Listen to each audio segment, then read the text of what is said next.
Le pasteur principal de Détroit, Lorenzo Sewell, faisait partie du clergé qui a prononcé la bénédiction lors de l'investiture du président Trump lundi. La prestation de serment et le discours inaugural du président ont eu lieu lundi dans la rotonde du Capitole américain. L'événement s'est déroulé à l'intérieur plutôt qu'à l'extérieur, comme c'est le cas traditionnellement, une décision qui a été prise au cours du week-end. Sewell était parmi les orateurs de la Convention nationale républicaine en juillet, et Trump avait visité l'église 180 de Sewell en juin. L'église se trouve dans l'ouest de Détroit.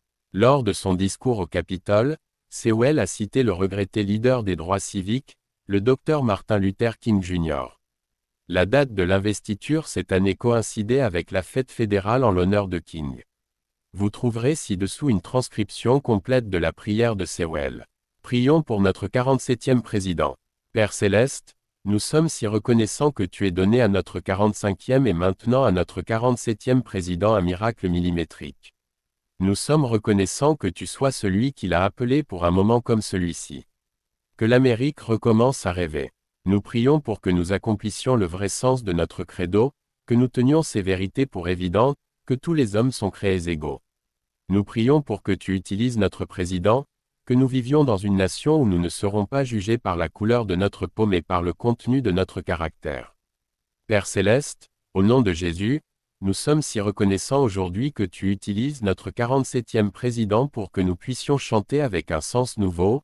Mon pays, c'est de toi, douce terre de liberté, c'est de toi que je chante, terre où mes pères sont morts. Terre de la fierté des pèlerins. De chaque flanc de montagne, que la liberté sonne. Et parce que l'Amérique est appelée à être une grande nation, nous croyons que vous ferez en sorte que cela devienne réalité. Du sommet des collines prodigieuses du New Hampshire, que la liberté sonne. Du haut des montagnes majestueuses de New York, que la liberté sonne. Du haut des montagnes des Alleghenies de Pennsylvanie, que la liberté sonne. Du sommet des montagnes enneigées des Rocheuses du Colorado, que la liberté sonne. Du haut des collines courbes de Californie, mais Seigneur, nous ne te demandons pas seulement cela, que la liberté sonne de Stone Mountain, en Géorgie. Que la liberté sonne de Lookout Mountain, au Tennessee. Que la liberté sonne de chaque colline et de chaque taupinière du Mississippi, de chaque État, de chaque ville, de chaque village et de chaque hameau.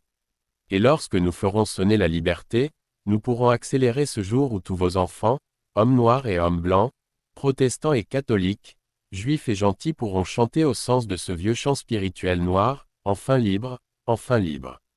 Merci, Dieu Tout-Puissant, nous sommes enfin libres. Si vous croyez avec l'Esprit du Seigneur, vous êtes libres. Allez, mettez vos mains ensemble et donnez une grande gloire à votre grand Dieu.